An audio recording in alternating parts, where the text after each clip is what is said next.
All right, folks, what is going on? What is it? Saturday. It's a beautiful Saturday out here.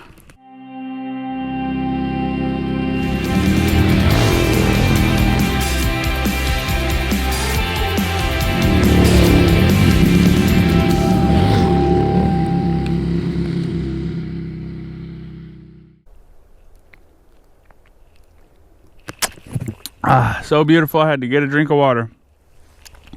All right, I have two video requests. One, Mr. Jim wanted me to do that 3x3 challenge. I'm gonna try to get to that. I'm just checking up on people today, so I'm mostly kind of running main dirt roads and it's windy. So if I can get a spot where it's kind of more slow and cruisy, then I'll try to do that. But I also had, I think Mr. Eric asked me about when you're in on these narrow sandy roads and there's, you know, the ruts where the trucks have been going, digging into the sand. How do you know, are you forced to stay in your line, or what do you do to get over to the other side, etc., etc.? So I'm going to go ahead and knock that out for Mr. Eric.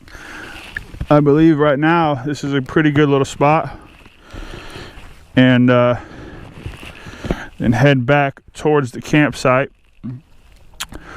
But yeah, that's what we're going to get into, is these narrow trail type roads that's just, you know, one lane as far as the vehicle is concerned, but two tracks as far as the motorcycle is concerned. And the trucks dig so deep down into the sand, it's usually at least as high as your foot pegs and sometimes higher in the center. So everybody knowing how the sand feels, everyone's always terrified to switch lanes, or if they're in the left side, right side, and there's maybe some branches in the way or an obstacle or whatever, they feel like they're stuck with that and they're forced to just deal with it instead of getting out of that line and going to the other side or riding down the middle.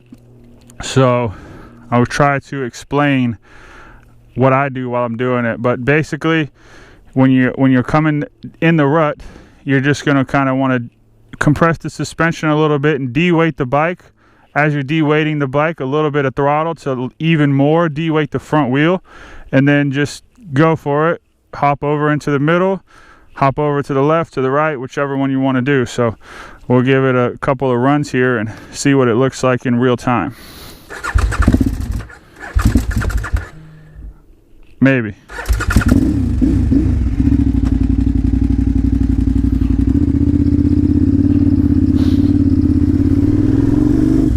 So we'll be going, say, like a little bit slower like this. If you're really kind of cruising slow, it can be hard. So here's some branches. So I'm gonna hop up so that I don't have to eat those branches. Ride down the middle here. So now I'm riding in the middle.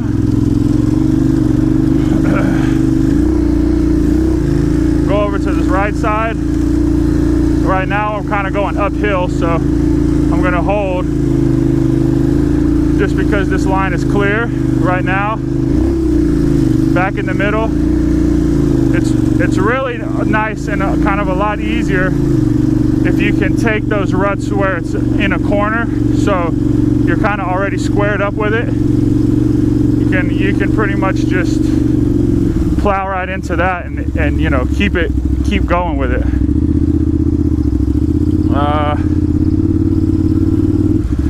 Let's see, that was a little bit shorter than I was hoping for, but yeah, like I said, and that's when I'm going so pretty slow. I'm up on the foot pegs, obviously, balanced, and it's just a little, like I said, just a little D-weight action with a little touch of throttle to, like I said, even further D-weight the front end. And then look where you want to go, and then you just go there. So we're on the right side. I'm going to go past my line where I went before. Right here you can hopefully see that it's pretty well rutted up. I'm going even slower this time, and I got in the center. So when I'm doing that one really slow, it takes a little bit more effort because you don't have any of that momentum to help boost you over the pile of sand or over the berm or whatever you want to call it. If you have a little bit more momentum,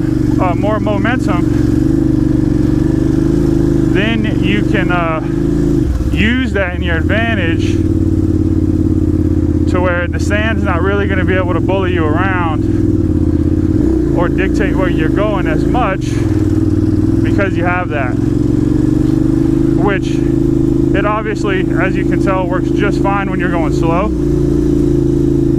It's just a longer process from the time you decide that you want to switch over to the time that it's actually completed.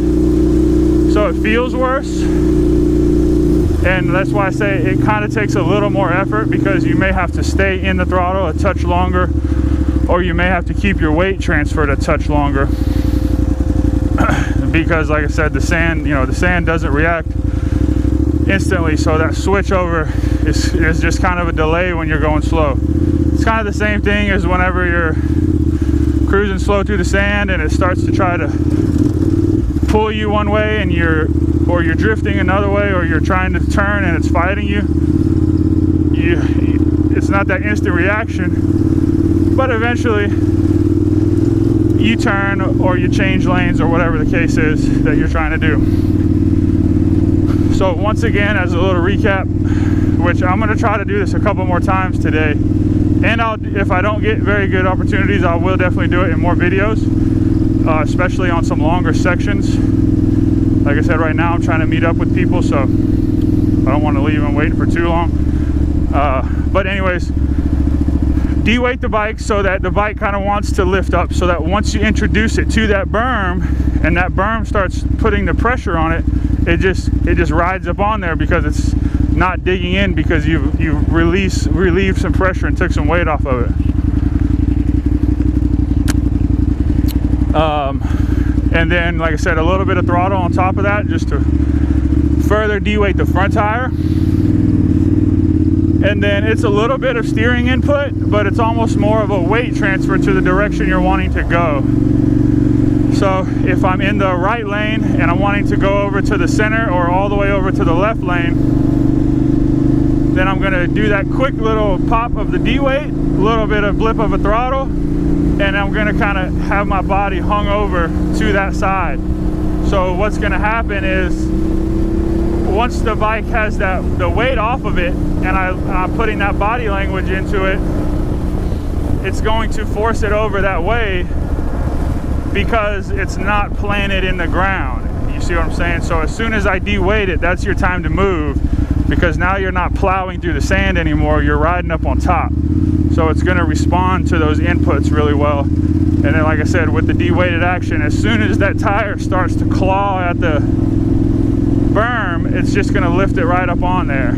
Sometimes the back tire may drag behind a little bit and kind of be a little hesitant. That's, like I said, if you're going really slow and it's just taking that little extra moment, before everything is all said and done.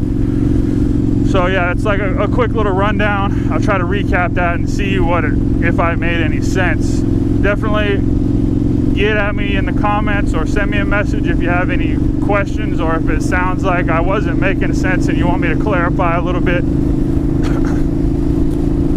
And then also, like I said, I'm going to do it a little bit more since it was a specific request. That way I can do it in different scenarios, different types of different roads, different types of, maybe brush in the way to where you really have to get over, and things like that. So we'll knock that down soon. And like I said, if I can get to a kind of a nice cruisy little spot, then I'm going to try to do that 3x3 as well. So hang tight, we'll be back. I appreciate it, guys.